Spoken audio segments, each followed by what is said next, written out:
Bueno, buenas tardes. Vamos a continuar con el material de campo eléctrico. Eh, Hoy quería ver el tema de flujo eléctrico.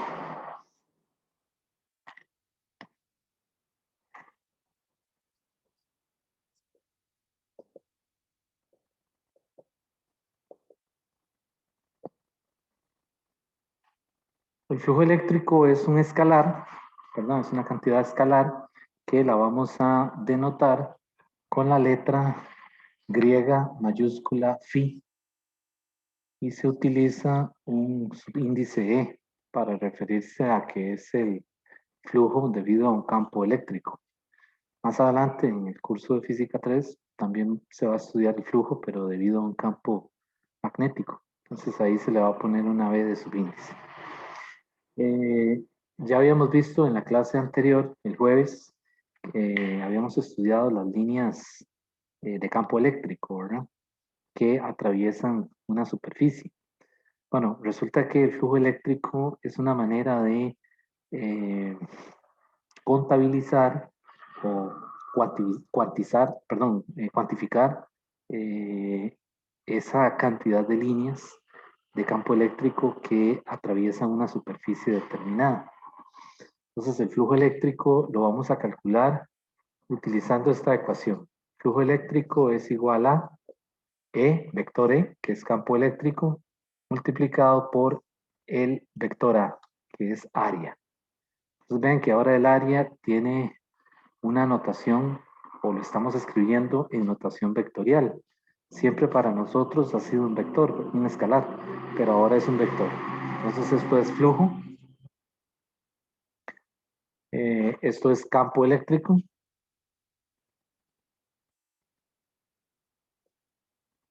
y esto es área o el vector área. ¿Ok? Entonces, ¿qué unidades tiene el flujo? Bueno, las unidades del campo ya sabemos que son Newton sobre Coulomb. Y las unidades de área son metros cuadrados. Quiere decir entonces que las unidades del flujo eléctrico son Newton por metro cuadrado entre Coulomb. ¿Ok?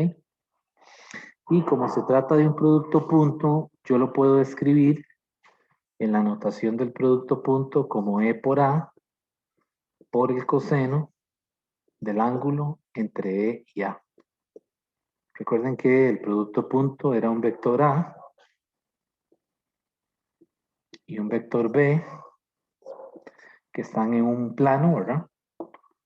Y hay un ángulo entre ellos. ¿Ok?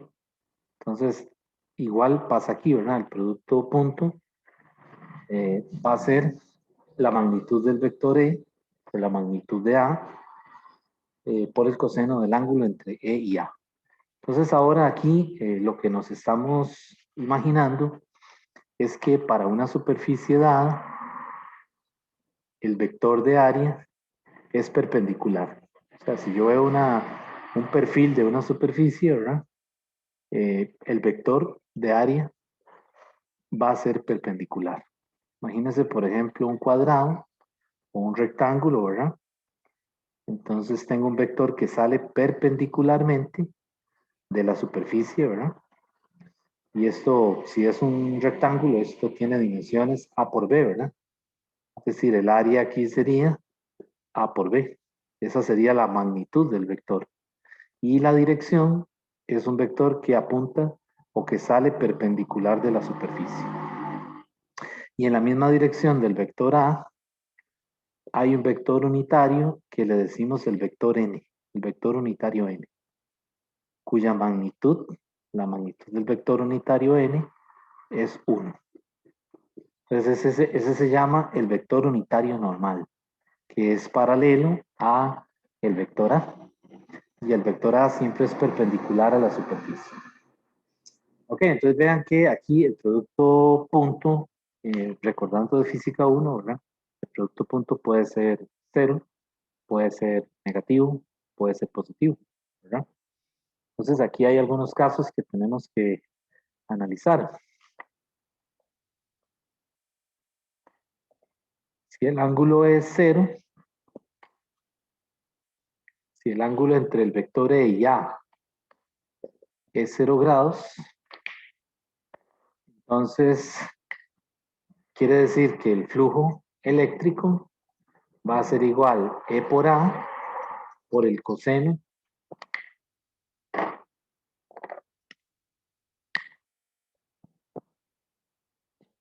voy a borrar un momentito aquí.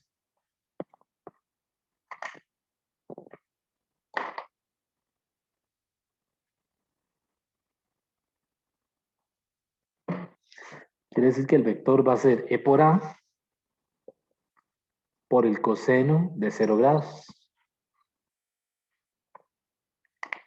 ¿Ok? Y el coseno de 0 es 1. Quiere decir que el flujo eléctrico va a ser igual únicamente a E por A. Y ese caso es cuando el área, el vector de área, es paralelo al vector de campo eléctrico. Entonces, es un caso en donde, por ejemplo, las líneas de campo están atravesando el área y el vector de área es paralelo también al campo eléctrico. ¿Ok? Entonces, si el campo es perpendicular, perdón, si el campo es paralelo al vector área, el ángulo entre ellos es 0 grados. Y entonces al aplicar la definición del producto punto me queda únicamente E por A.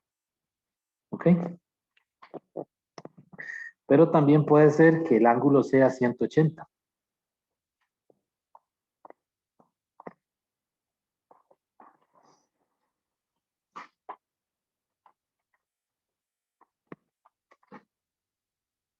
Entonces, si el ángulo son 180, para cita igual 180 grados, pues lo que va a pasar es que el flujo eléctrico ahora es igual a ¿quién?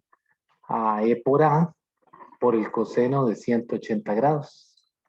Y el coseno de 180 grados es menos 1. Por lo tanto, el flujo eléctrico ahora es igual a menos E por A. Entonces, este es un caso en donde el área y las líneas de campo son antiparalelos. Por ejemplo, el vector A va para afuera, ¿verdad? En una superficie, hace un ángulo de 90 grados con la superficie, ¿verdad? Aquí está el vector unitario normal y las líneas de campo van en sentido contrario. ¿Okay? Este sería el campo. Entonces ahí es un caso en donde el ángulo entre ambos vectores, el vector de campo y el vector de área, hace un ángulo de 180 grados. Entonces no son paralelos, no son opuestos, son antiparalelos. ¿Ok? Y el otro caso es que el ángulo sea de 90 grados. Si el ángulo es de 90 grados, el flujo eléctrico ahora es igual a ¿quién? A E por A por el coseno de 90. Y el coseno de 90 vale ¿cuánto? 0. Quiere decir que el flujo vale 0. Entonces, ¿cuándo el flujo vale 0? Bueno, cuando el vector de área y el campo eléctrico son perpendiculares. Por ejemplo, una situación en donde yo tenga que el vector de área esté en esta dirección, ¿verdad? Que esta sea la superficie en cuestión y que las líneas de campo vayan así.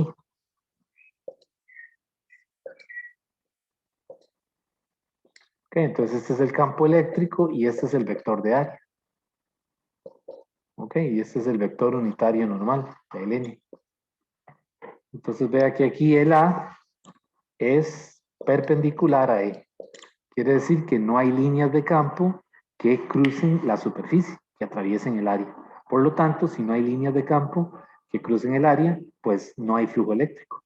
Porque vean que el flujo eléctrico es una manera de, ¿cómo se dice? Cuantificar la cantidad de líneas que atraviesan un área.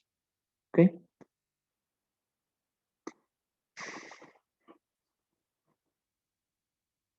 Entonces, en general, el flujo eléctrico yo lo puedo calcular como una integral. Es decir, yo puedo calcular el flujo también de esta manera, escribiéndolo como una integral, que es lo que voy a poner a continuación. Yo puedo poner el flujo como la integral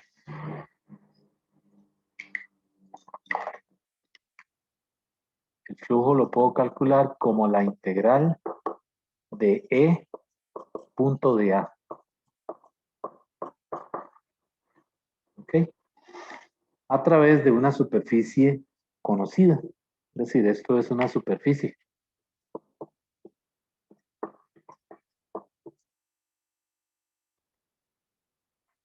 ¿Ok? Esa superficie es una superficie abierta, digamos, por ejemplo, una lámina, ¿verdad? Pero puede ser el caso de una superficie cerrada. Si se trata de una superficie cerrada,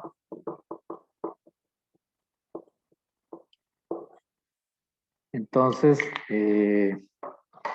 el flujo se calcula de esta manera. El flujo eléctrico va a ser la integral y se le pone una ruedita para referirse al flujo a través de esa superficie. Y lo que nos interesa es el componente que es perpendicular a la superficie. Y eso lo denotamos poniéndole a la E un subíndice n. Esa ecuación aparece en el libro, en la página de la 10ª edición, en la página 622. Y entonces ahí utilizan el círculo en la integral para representar una integral sobre una superficie cerrada. ¿Ok? Y entonces esta notación vectorial la ponemos como una notación en componentes, ¿verdad? Vean que aquí le quité las flechas, porque para calcular ese flujo en esa superficie cerrada, pues necesito el componente que es perpendicular a la superficie. O sea que esta notación aquí es la componente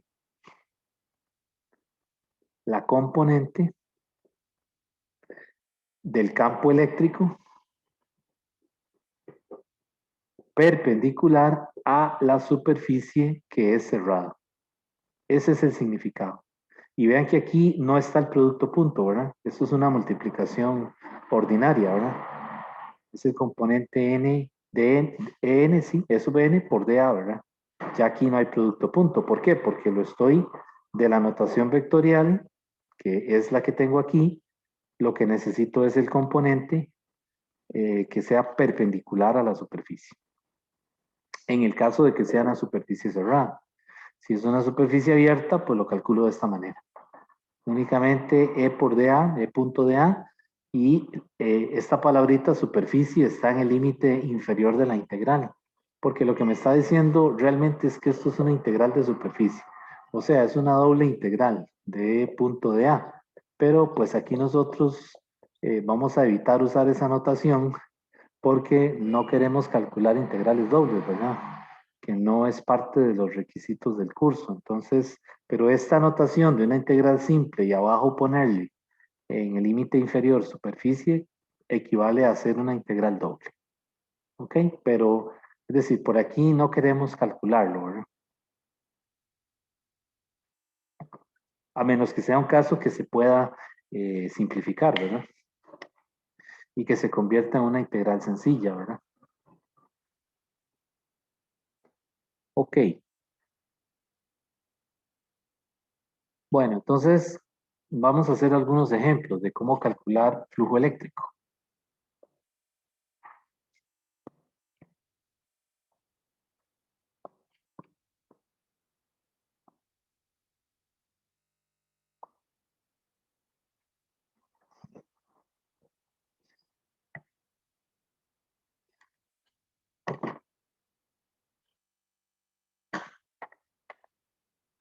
Por ejemplo, este caso. Este caso se trata de una lámina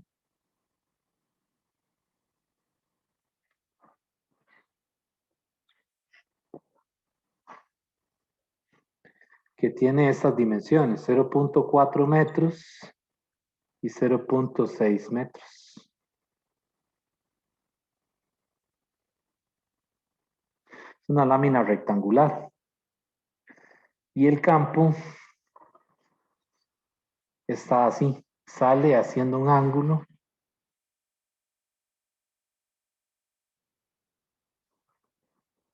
de 20 grados con la superficie, con el plano, ¿verdad? Es como que si esto fuera un plano, vamos a decir así, ¿verdad? Esto es X y esto es Y. Y esto es Z, ¿verdad? Entonces, la lámina está en el plano XY, ¿verdad? Y este es el campo. Entonces el problema dice lo siguiente. Dice una lámina plana tiene forma rectangular con lados de longitud 0.4 y 0.6. La lámina está inmersa en un campo eléctrico uniforme cuya magnitud es 75 newtons sobre coulomb. O sea, le está diciendo que el campo son 75 newtons sobre coulomb y es uniforme. Eso quiere decir que es constante. Y de lo que dijimos en la clase anterior, las líneas son, el campo es, las líneas de campo, perdón, son paralelas, ¿verdad? Que es lo que estoy dibujando aquí. Entonces, si yo lo veo en una vista de perfil, lo que estoy viendo es algo así, ¿verdad? El campo está haciendo un ángulo de 20 grados con el plano, ¿verdad? Con el plano XY, que es este plano que tengo aquí, ¿verdad? Ok, entonces, ¿qué le pide el problema? El problema le dice que encuentre la magnitud del flujo eléctrico. O sea, que calcule el FIE.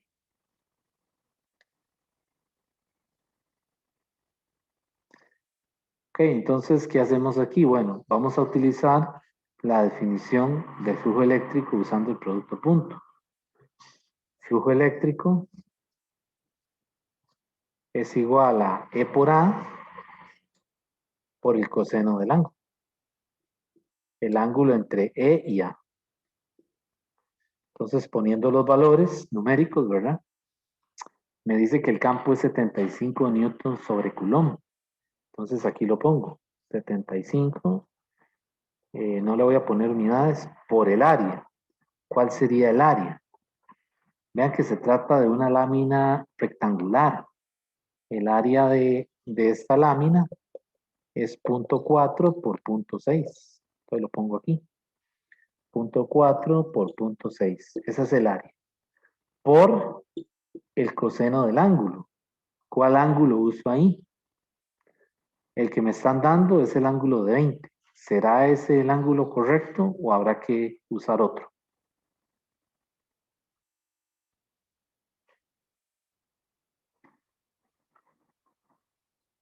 Hay que usar otro, ¿verdad?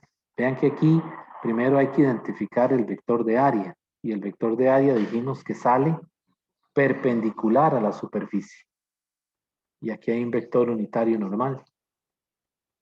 Entonces, este vector es perpendicular a la superficie, sale así, ¿verdad? Este es el vector A y este es el vector unitario normal en esta superficie, ¿verdad? Quiere decir que el ángulo que yo necesito es el ángulo entre E y A, que es el complemento de 20, que serían 70 grados. Entonces, ahí abajo en el cálculo, yo tengo que utilizar el coseno de 70.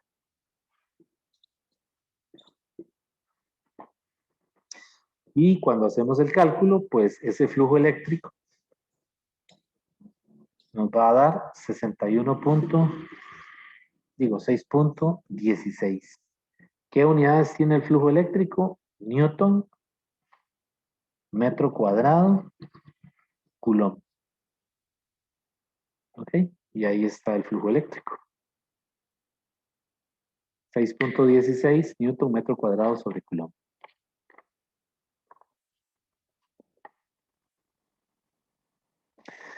Ok, bueno, ese es un ejemplo sencillo de cómo calcular el flujo eléctrico. Eh,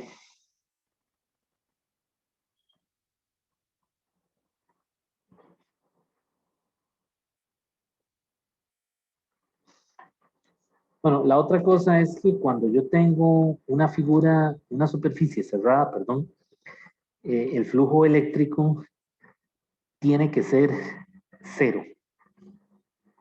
Ese es otro resultado importante. Vamos a ponerlo aquí en la pizarra. El libro por ahí lo menciona.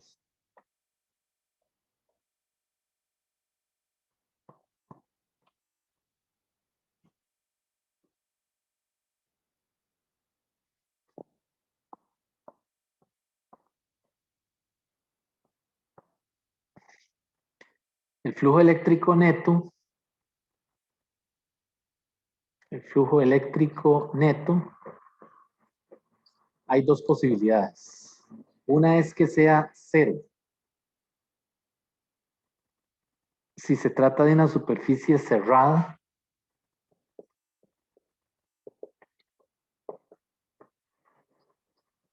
vacía. Vacía quiere decir que no encierra carga. Y es distinto de cero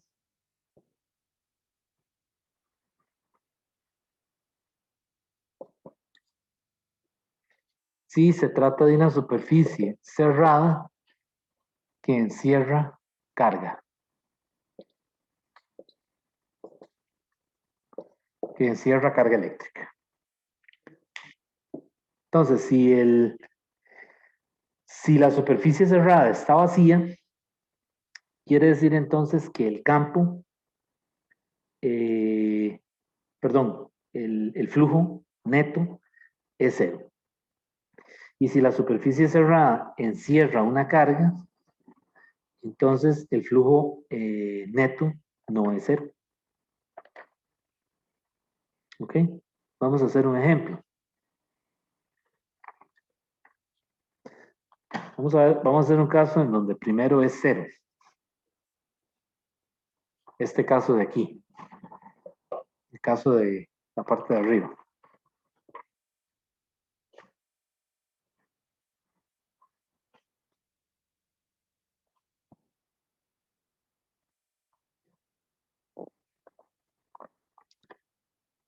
Entonces, vamos a hacer el caso de un cubo. Un cubo que está colocado a lo largo de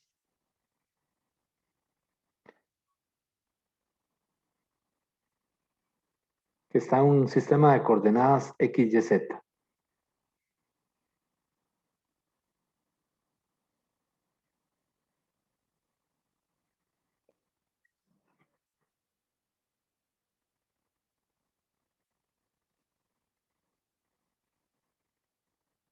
Algo así. Entonces, el cubo tiene lado L, lado L, ¿verdad? Este es el eje Z, el eje X, el eje Y. ¿Ok? Y dice que la L, el lado del cubo, son 10 centímetros. Entonces dice, el cubo de esa figura tiene lados con longitud de 10 centímetros. El campo eléctrico es uniforme y tiene una magnitud E igual de 4 por 10 a la 3 newton sobre coulomb. Dice, y es paralelo al plano XY. Es paralelo al plano XY. Eso quiere decir que está contenido en el plano XY, o sea, es un campo que está aquí. Dice, es paralelo al plano XY con un ángulo de 53.1 grados medido a partir del eje X positivo hacia el eje Y positivo. O sea, es un vector que está aquí. Si veo este plano, ¿verdad? Si veo este plano XY, si lo vuelvo o lo veo desde arriba, lo que voy a ver es un vector así, que tiene un ángulo de 53.1 grados. Este es el campo eléctrico. ¿Ok? Entonces voy a leer otra vez eso. Dice, el campo eléctrico es uniforme, o sea, es constante, ¿verdad? Y es paralelo al plano XY. O sea, que está contenido en el plano XY, lo que le está diciendo, ¿verdad? Con un ángulo de 53.1 grados, medido a partir del eje X positivo hacia el eje Y positivo. Entonces le dice que calcule el flujo eléctrico a través de cada una de las 6 caras del cubo.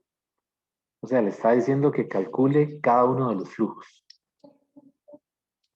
¿Ok? Y por último, la parte B le dice que calcule el flujo neto. O sea, el flujo en cada cara, que sería el flujo 1, el flujo 2, el flujo 3, y luego el flujo neto, que es la suma de todos ellos. Pues ya dijimos que ese flujo neto tiene que dar 0, ¿verdad? Entonces vamos a identificar las caras. En la figura, esta cara de aquí, la cara que está a la izquierda, es la S1. La cara que está encima es la S2. La cara que está del lado derecho es la S3. La que está por debajo, ¿verdad? El sentadero es la S4. ¿Cuáles me faltan? Son 6 caras, ¿verdad? Lado izquierdo, lado derecho, arriba, abajo, al frente y atrás, ¿verdad? Entonces al frente esa es S5. Y a la otra de aquí atrás, esa le llamo S6. ¿Ok? Entonces las podemos poner aquí, ¿verdad? S1 es izquierdo, lado izquierdo, S2 arriba, S3 derecho, S4 abajo, S5 dijimos que era al frente y S6 atrás.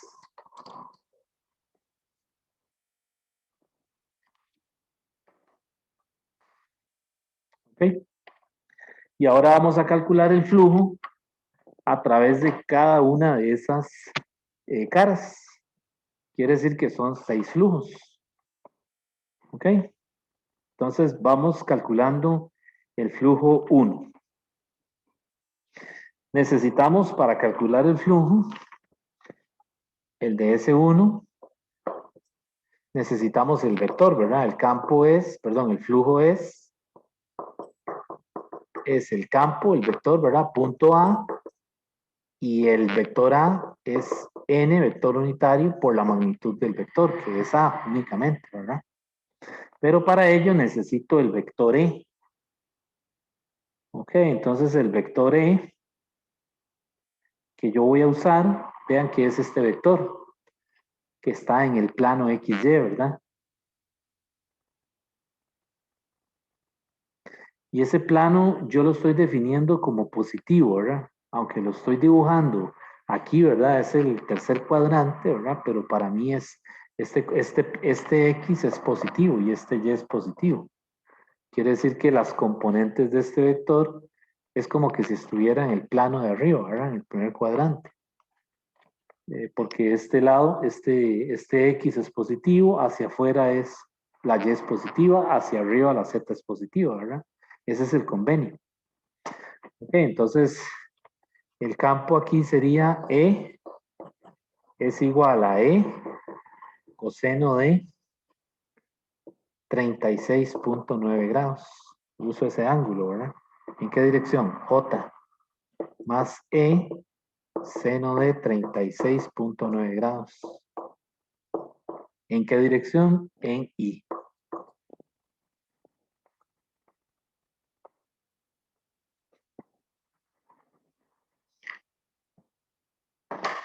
¿Ok? Y el E ya lo tengo, porque el E me están diciendo que es 4000, ¿verdad? Entonces multiplico 4000 por coseno de 36.9 y 4000 por seno de 36.9. Y entonces me queda que el campo va a ser igual a, haciendo ya las operaciones, me queda así, me queda 2401.7 en I, más 3198.7 en J. Ese es el campo. Vean que es constante, ¿verdad? ¿Y qué unidades tiene? Newton sobre Coulomb. Ok, ahora lo que yo tengo que hacer es identificar el vector de área en cada cara. Vamos a hacerlo para S1. La cara S1, vean que el vector de área apunta hacia afuera. O sea que si esta es la cara S1, el vector de área está apuntando así, ¿verdad? Recuerden que es perpendicular a la superficie en cuestión, ¿verdad? Ese sería el vector de área. Y como ya yo estoy definiendo que para la derecha X es positivo, para la izquierda X tiene que ser negativo, ¿verdad? De tal manera que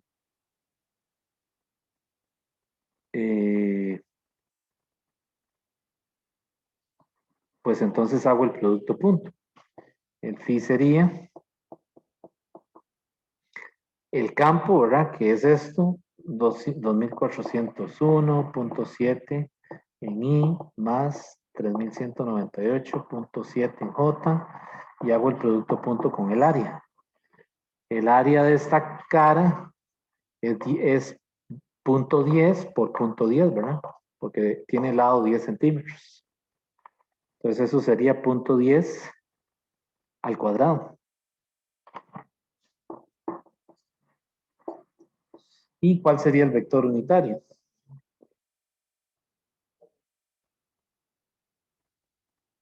El vector unitario sería, y aquí nada más una cuestión de notación, esto es Y y esto es X, que lo puse al revés, ¿verdad? O sea, estoy siguiendo la figura donde tomé el problema, entonces aquí llaman a esto Y, ¿verdad? Entonces quiere decir que aquí el vector unitario es menos J. ¿Ok? Porque es el vector que está apuntando en el eje Y negativo. Entonces ahora lo que yo tengo que hacer es el producto punto, ¿verdad? Este es un producto punto, ¿verdad? Y ustedes recordarán de física 1 que si yo hago I producto punto J, eso me da 0. Pero si hago J producto menos J, eso me da menos 1. Ok, entonces solo sobrevive este componente del campo, el 3198.7. Entonces solamente multiplico eso. Ok, entonces voy a borrar aquí.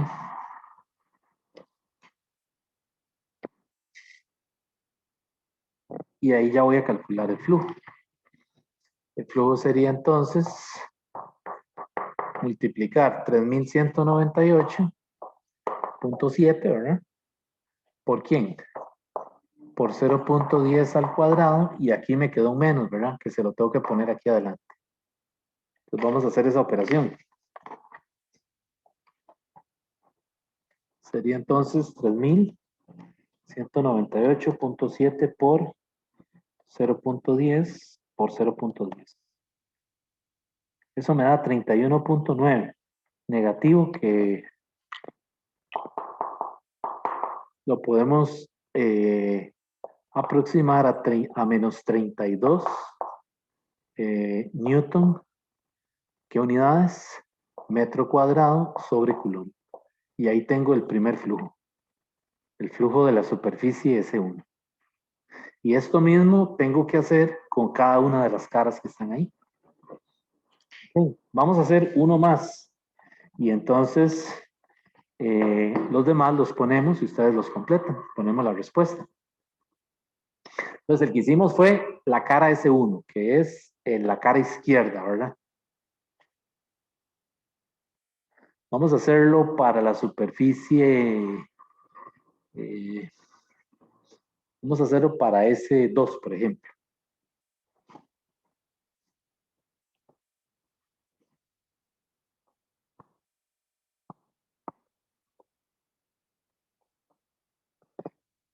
Entonces para S2, ya usamos el campo porque el campo es constante, es lo mismo, ¿verdad? Nada más que ahora yo tengo que identificar en esa superficie el vector de área. Vean que el vector de área aquí sale perpendicularmente hacia afuera, igual que su vector unitario n, ¿verdad? Este es el vector de área.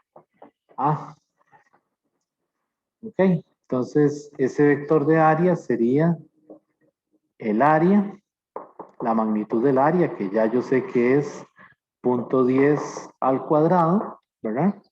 Y el vector unitario ahí, ¿cuál sería? Vean que ese vector es paralelo al eje Z. Quiere decir que el vector aquí sería K positivo. Y si hago esa operación, vamos a hacer 0.10 al cuadrado. Eso me da 0.01. 0.01 o 0.010 metros cuadrados. ¿En qué dirección? K, vector unitario K. Y ahora, para calcular el flujo a través de la superficie S2, pues hago E punto A. Voy a volver a escribir el campo.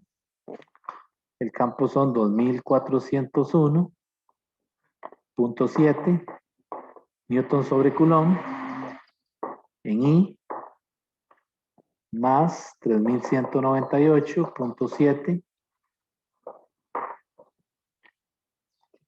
en J.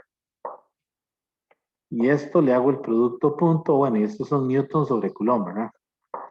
No hace falta poner las unidades. Es una situación de orden. Y aquí sería producto punto, ¿quién? 0.010 metros en K, metros cuadrados. Entonces, nuevamente, vean que yo voy a hacer aquí I producto punto J y producto punto, perdón, K. Y producto K, ¿qué me da? Y producto punto K me da 0. Y J producto K, producto punto K me da 0. Por lo tanto, el flujo eléctrico a través de la superficie S2 es igual a 0. Entonces, este me dio 0. El anterior, el 1, me dio menos 32 newton metro cuadrado sobre coulomb. ¿Ok? Todavía nos falta calcular 4 flujos más. No los voy a calcular, los voy a dejar que ustedes los calculen. Entonces, por ejemplo, el flujo a través de la superficie S3, que es la superficie que está a la derecha, ese a mí me dio más 32 newton metro cuadrado sobre coulomb. El flujo a través de la superficie S4 me da 0. Ok. Voy a poner aquí el flujo a través de la superficie S5. La S5 era la superficie que está, la cara que está frente a mí, ¿verdad? Entonces esa cara es el flujo en esa superficie, en la 5, a mí me dio más 24 newton metro cuadrado sobre coulomb. Ok. Y el de la superficie S6 a mí me da menos 24 newton metro cuadrado sobre coulomb.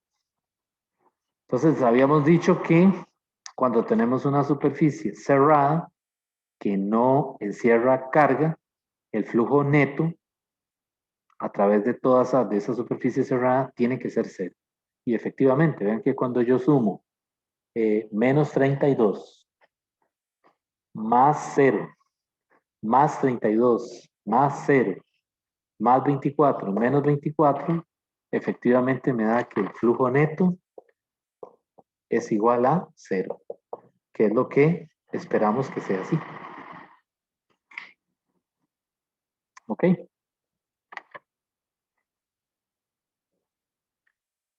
Pero cuando veamos la ley de Gauss, vamos a ver que no, que ese flujo neto si la superficie cerrada encierra carga, ese flujo neto no puede ser cero. O sea, ese flujo neto puede ser negativo, pero no puede ser cero. ¿Ok?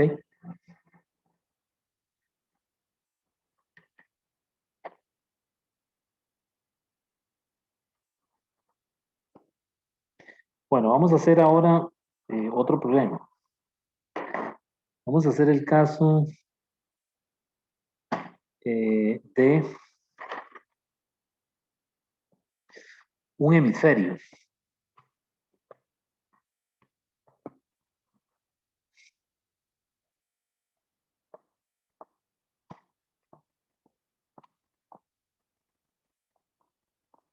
El caso de un hemisferio.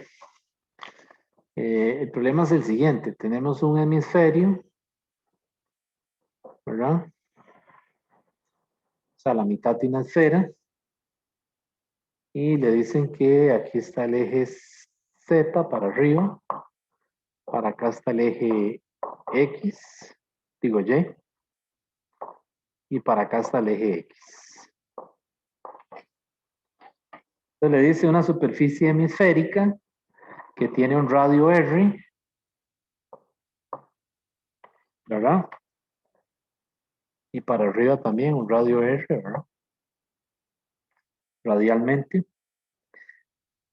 En una región de campo eléctrico uniforme, o sea, le están diciendo que el campo eléctrico es uniforme, o sea, es constante. Dice, tiene su eje alineado en forma paralela con la dirección del campo. Ok, tiene el eje de la superficie, el eje Z, ¿verdad? Alineado, dice, alineado en forma paralela con la dirección del campo. Lo que le está diciendo es que el campo está así, ¿verdad? Está para arriba, así. Eso es lo que le está diciendo. Lástima que no tengo otro color, ¿verdad? Que aquí en esta pizarra no se distinguen bien los colores. Pero si se hiciera con tiza se vería más bonito, ¿verdad? Bueno, la cosa es que imagínense la mitad de una esfera que usted la mete, la zambulle, por decirlo de alguna manera, en una región de campo eléctrico constante, en donde todas las líneas de campo son paralelas. Entonces, le dice que calcule el flujo a través de la superficie, que halle el flujo a través de la superficie. Ok, entonces, ¿cómo resolveríamos este problema?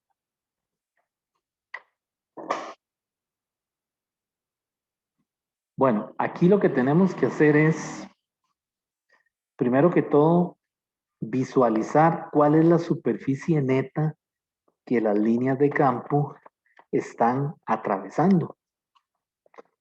Entonces, si yo pudiera, si yo me imagino o pudiera ver por encima del hemisferio, ¿verdad? Desde la parte superior hacia abajo, pues yo lo que voy a ver es esto.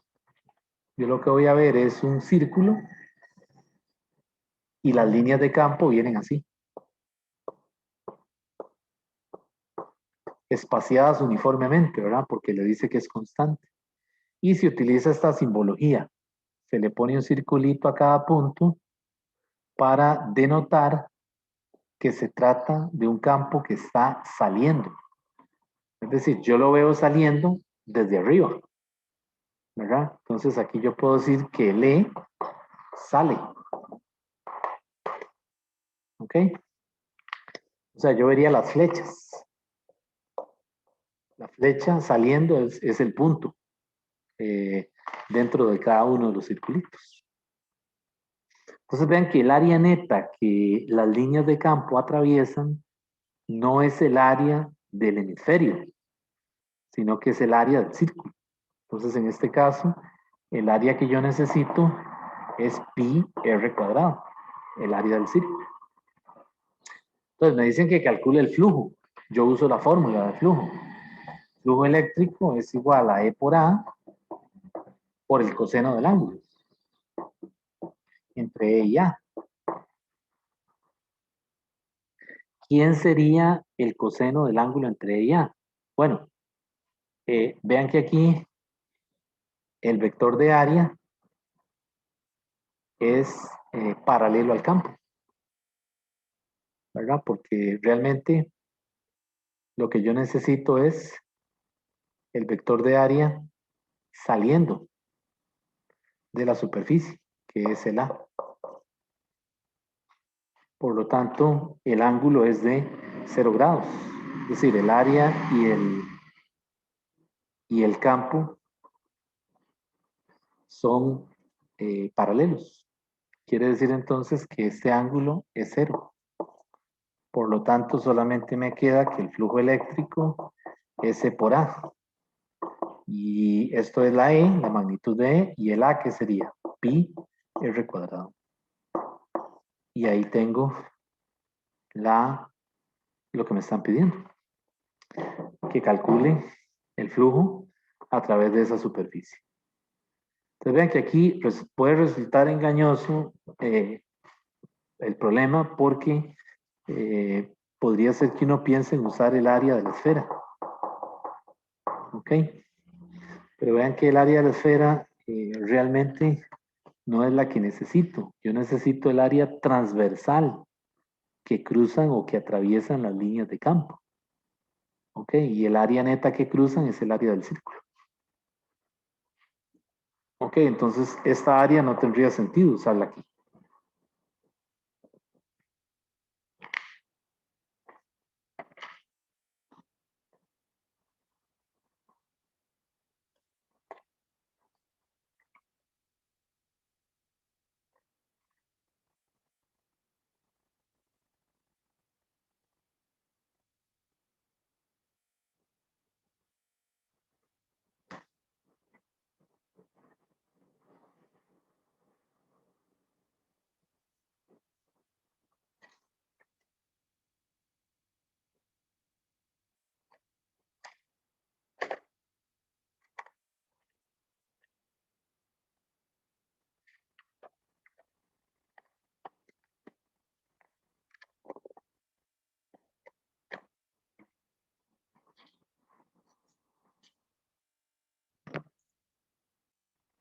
Ok. Vamos a hacer otro problema.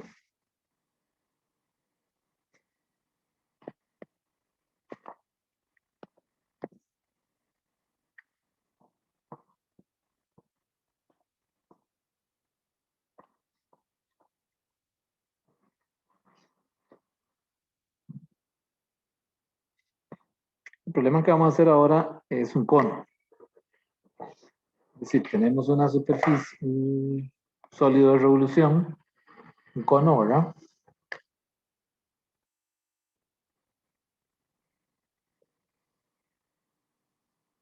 Que tiene una altura h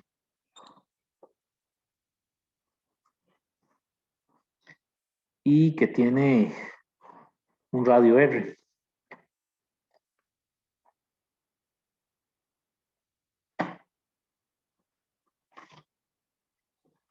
El radio de la base es r. Y por aquí pasa el eje de simetría.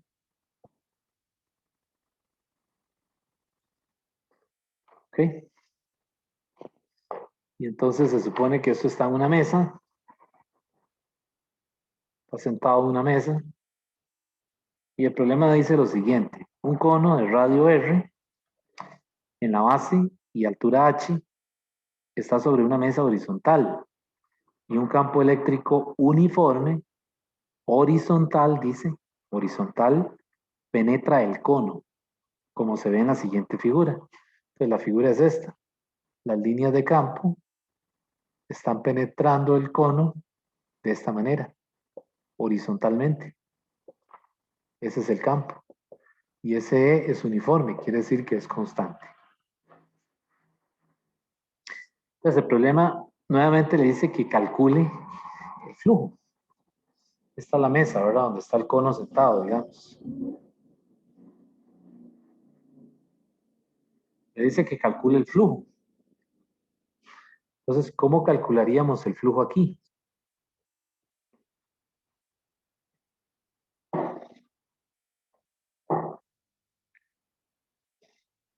Vean que para calcular el flujo aquí, yo necesito, al igual que en el problema anterior, el área neta que atraviesa el cono.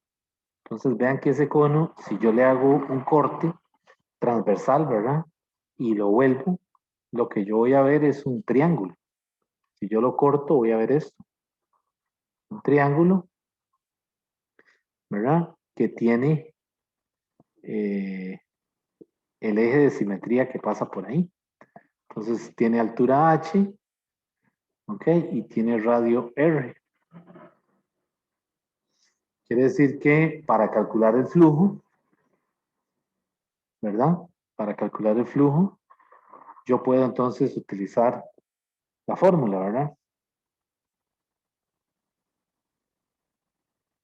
Entonces ya el campo yo sé que es uniforme. ¿Cómo podría escribir el área?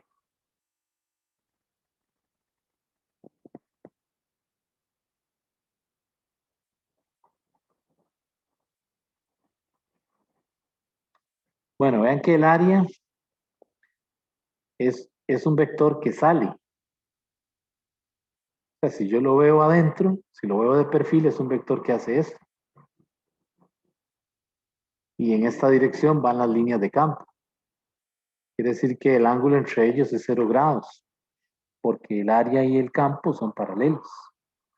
De tal manera que el flujo es C por A por el coseno del ángulo entre E y A. Pero este ángulo es 0, ¿verdad? Esto es 1 y esto es 0 grados. De tal manera de que el flujo eléctrico va a ser E por A, que es la E que me dieron del problema, ¿verdad? Me dicen que el campo tiene sí, hay un campo, ¿verdad? De magnitud E, que es este. ¿Y el área cuál sería? Bueno, el área en este caso, tengo dos áreas, ¿verdad? El área 1 y el área 2, que es la que atraviesa las líneas de campo, ¿verdad? Entonces esa área sería, de una sola cara, sería un medio de la base, que es el radio, por la altura que es h, pero esto hay que multiplicarlo por 2 porque son dos caras, ¿verdad? Entonces se cancelan los dos y me queda que el flujo es E por R, que es el radio del cono, por h, que es la altura. Y ahí tengo el flujo eléctrico.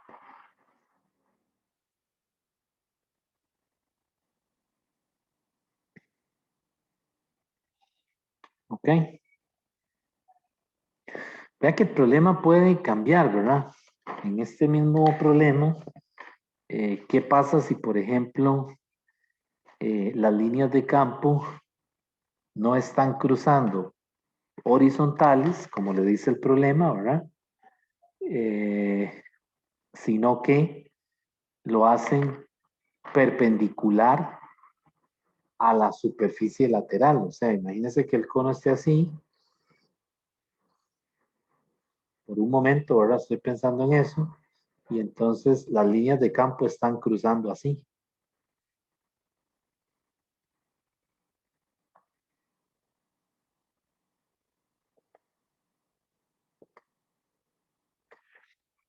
De tal manera de que el, el, el ángulo que hace cada línea de campo es de 90 grados. ¿Ven la diferencia? Es decir, no están horizontales, sino que están perpendiculares a la superficie lateral o a la superficie de revolución, ¿verdad? Como se le llama en cálculo 3. Entonces, con respecto a esa superficie, el área sería también perpendicular, ¿verdad? Porque sale perpendicularmente del cono, de la superficie del cono. Entonces, ¿cómo calcularíamos el flujo? En cualquier parte de esa superficie o debido a toda esa superficie.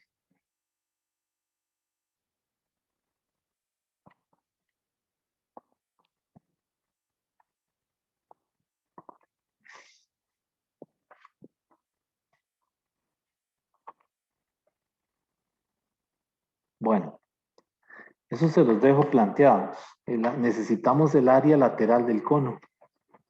El área lateral del cono es 2 por pi R, 2 por 2pi RL, ¿verdad? Que sería pi RL. Esa es el área lateral de un cono, ¿verdad?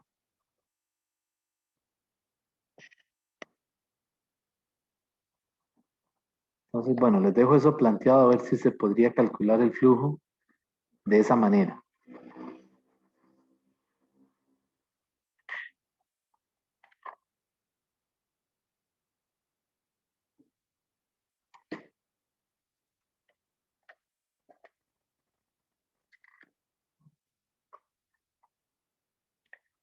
Bueno, vamos a entrar a ver ahora la ley de Gauss. Esto era flujo eléctrico. El flujo eléctrico lo necesitamos para definir ahora la ley de Gauss.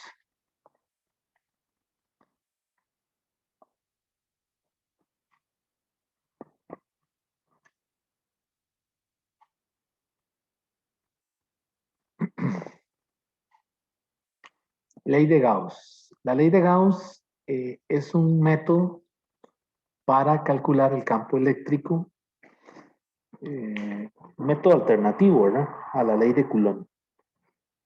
¿Verdad? Ven que hemos venido calculando campo eléctrico utilizando la ley de Coulomb, ¿verdad?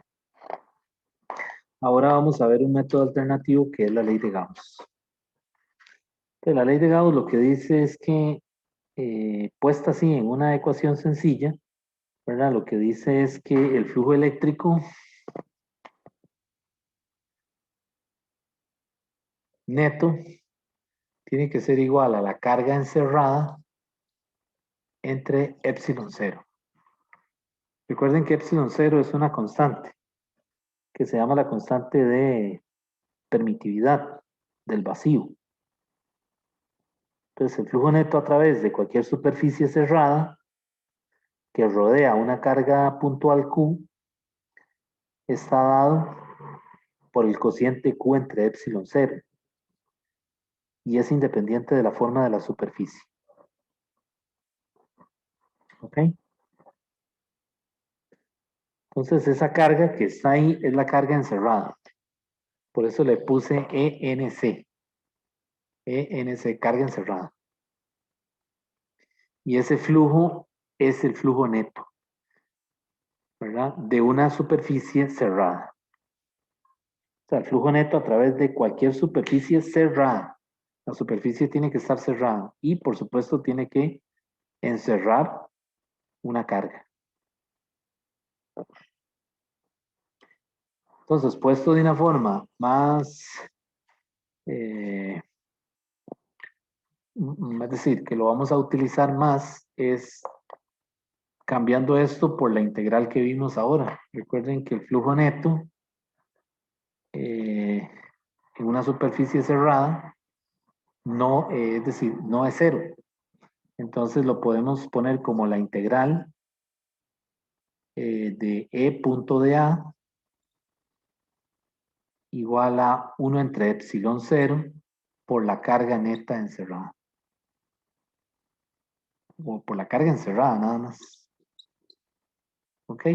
Solamente que ahora aquí a la superficie cerrada le vamos a poner el nombre de superficie gaussiana. Y se acostumbra a ponerle esa simbología, ¿verdad? Superficie gaussiana, una S mayúscula y una G mayúscula de subíndice. Y esa es la superficie gaussiana. ¿Ok? ¿Cuál es la superficie gaussiana? Es una superficie imaginaria que vamos a construir para encerrar la carga y poder así calcular el campo eléctrico. ¿Ok? Ese es un método alternativo para calcular campo eléctrico que algunas veces simplifica, ¿verdad? La obtención del cálculo comparado con el uso de la ley de Coulomb. Es decir, la ley de Coulomb es más compleja, ¿verdad? Vean que nosotros en la clase pasada vimos 3 tipos de distribuciones de carga, ¿verdad? Que eran la distribución de carga lineal, lambda, ¿verdad? La distribución de carga superficial, sigma, y la distribución de carga volumétrica, rho. Entonces, lambda estamos diciendo que es dq entre dx, ¿verdad? O dq entre dy, es decir, donde esté distribuida a lo largo del eje que esté distribuida la carga, ¿verdad? Sigma es dq entre dA y rho es dq entre dv. Lo que pasa es que, digamos, en el caso de lambda, yo voy a tener la carga distribuida a lo largo de una varilla, por ejemplo. En el caso de sigma, yo voy a tener la carga distribuida en una superficie, por ejemplo, una lámina.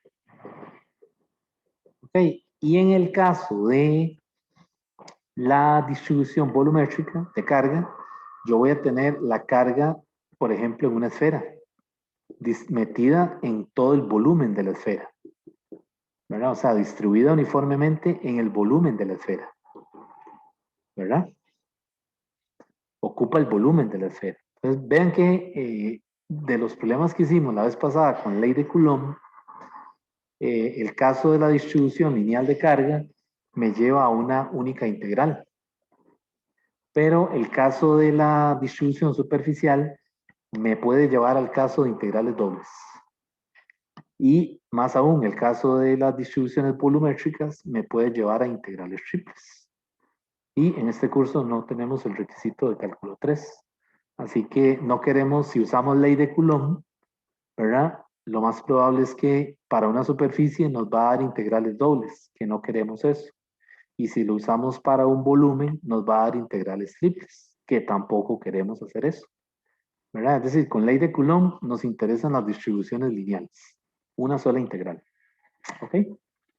Entonces, ¿cuál es la utilidad o cuál es el beneficio o la importancia de la ley de Gauss? Bueno, que yo puedo resolver estos casos, el de distribución superficial o distribución volumétrica, sin necesidad de tener que hacer integrales dobles o triples. Porque la ley de Gauss, luego vamos a ver que quita esas integrales, es decir, no tenemos que usar eso, sino que todo lo resolvemos con integrales simples.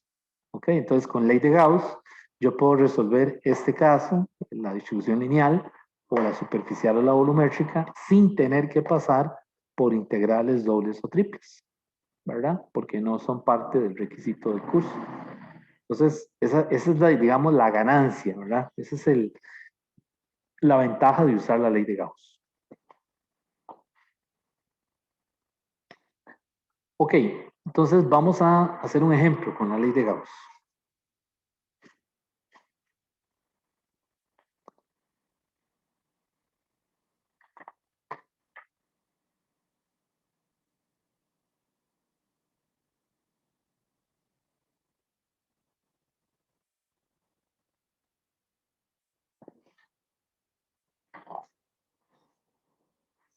Vamos a hacer el caso de la carga puntual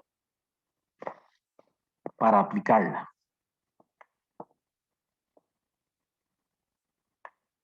Al caso de una carga puntual.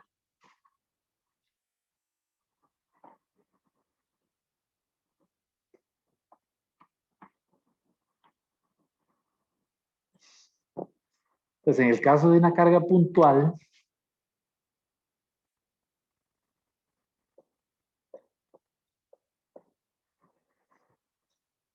voy a tener una carga Q, ¿ok? Positiva. Vamos a suponer que es positiva y quiero calcular el campo eléctrico. Ya la respuesta la sabemos, ¿verdad? Es decir, la respuesta de una carga, la respuesta a este problema, la respuesta es que el campo es KQ entre R cuadrado, ¿verdad? Ese es el campo de una carga puntual. O si si sustituyo la K es 1 entre 4 pi, epsilon 0, Q entre R cuadrado. ¿Ok? Es decir, es el campo a una distancia R del punto P. O sea, una carga, perdón, a una distancia R del punto P donde quiero calcular el campo. Eso fue lo que vimos con ley de Coulomb, ¿verdad? Y dijimos que si la carga es positiva, el campo sale radialmente del punto P. ¿Ok? Todo esto es conocido. Solamente que ahora yo quiero llegar a este mismo resultado con la ley de Gauss. A ver si es cierto que la ley de Gauss nos lleva a este resultado. Ok, entonces el primer paso para usar la ley de Gauss es escoger una superficie. ¿Cuál superficie? La superficie gaussiana. Ok, entonces en ley de Gauss necesitamos utilizar un criterio de simetría y es el siguiente. Si yo tengo cargas puntuales, ¿verdad?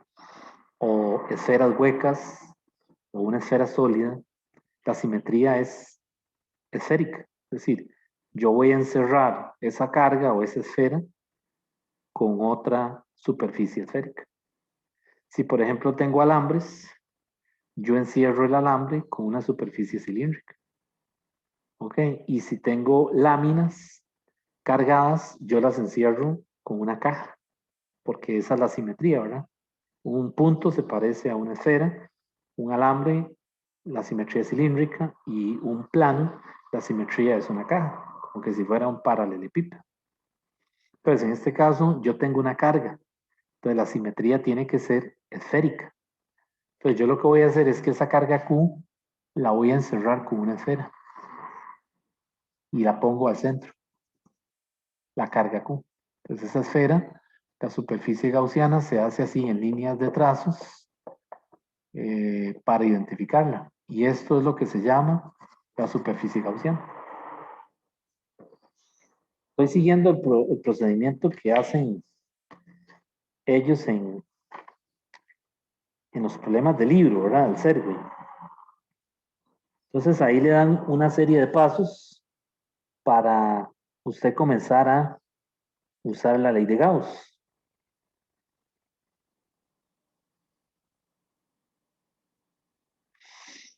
Entonces esos pasos están en la página 626. Bueno, ahí le dan en el libro también una prevención de riesgos. Dice, las superficies gaussianas no son reales. La superficie gaussiana es una superficie imaginaria que se elige para satisfacer las condiciones mencionadas en este caso. No tiene que coincidir con una superficie física en una situación determinada. O sea, no son superficies reales. Okay, entonces ya yo escogí la superficie gaussiana. ¿Cuál es el paso siguiente? Hay que dibujar el campo. ¿Ok? Pero resulta que como la carga es positiva, el campo a una distancia r sale porque es positivo. ¿Ok? Ya eso lo sabemos, ¿verdad? Es lo mismo que esto que estamos viendo aquí, que ya habíamos visto en la clase pasada. Solamente que aquí no estamos dibujando la superficie gaussiana. ¿Ok? Aquí estamos diciendo que como la carga es positiva, el campo sale. Y lo nuevo es que ahora el dA también sale, porque vean que el dA sale siempre de la superficie cerrada. O sea, si yo tengo una superficie cerrada, el dA yo no lo voy a dibujar para adentro de la superficie. Siempre sale perpendicular a la superficie. ¿Ok? Entonces vean que este campo, si yo lo escribo como un vector, es la magnitud del campo en la dirección del vector unitario R. Y el dA vector es la magnitud de dA en la dirección del R unitario. O sea, quiere decir que aquí hay un vectorcito que apunta hacia el punto P igual, que es el vector unitario R. Okay, entonces ahora sí, ya yo construí la superficie gaussiana, ya identifiqué el campo eléctrico y también la superficie, el dA, y entonces ahora lo que hago es que aplico la ley de Gauss. Voy a escribirla. Entonces sería así, la ley de Gauss dice la integral de una superficie cerrada. ¿De cuál superficie? La superficie gaussiana de punto dA es igual a 1 entre epsilon 0 por la carga neta encerrada. ¿Ok? Y voy aplicando la definición del producto punto. Me quedaría integral de la superficie gaussiana de E por dA. Vea que le quito las flechas y pongo coseno. vean que el campo y el área son paralelos. Por lo tanto, lo que va a pasar es que el E es paralelo al DA, por lo tanto, el ángulo cita es 0 grados. ¿Ok?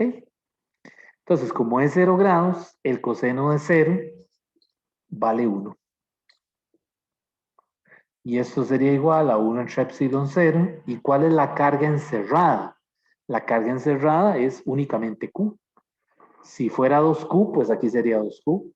Y así sucesivamente, ¿verdad? O la carga que esté encerrada. Entonces aquí sería únicamente Q. Ok, entonces vean que aquí el campo yo sé que es uniforme. Es constante, ¿verdad? Es decir, no es parte de la integral. Entonces lo puedo sacar fuera de la integral de la superficie gaussiana por dA. Y eso es igual a 1 entre epsilon 0, Q. ¿Ok? Y ahora, voy a hacerlo aquí de este lado. Esa integral que ustedes ven ahí no es una integral propiamente para hacerla. Es la integral que nos dice el área de la superficie gaussiana. ¿De acuerdo? Y el área que yo escogí fue una esfera. O sea, esto es una esfera, ¿verdad? Entonces, el área de la esfera, de esa superficie gaussiana, el área es, esta integral es realmente 4πr cuadrado. O sea, esto es E por 4πr cuadrado es igual a ¿qué? A 1 entre epsilon 0, Q. La carga neta encerrada. Y ahora lo que me queda es despejar el 4πr cuadrado. Y E va a ser igual a 1 entre epsilon 0, Q entre 4πr cuadrado. Y vean que es exactamente lo mismo que habíamos obtenido por Coulomb. Esto y esto, ¿verdad? Es lo mismo. Por lo tanto, pues Gauss, la ley de Gauss es un método alternativo para calcular campo eléctrico.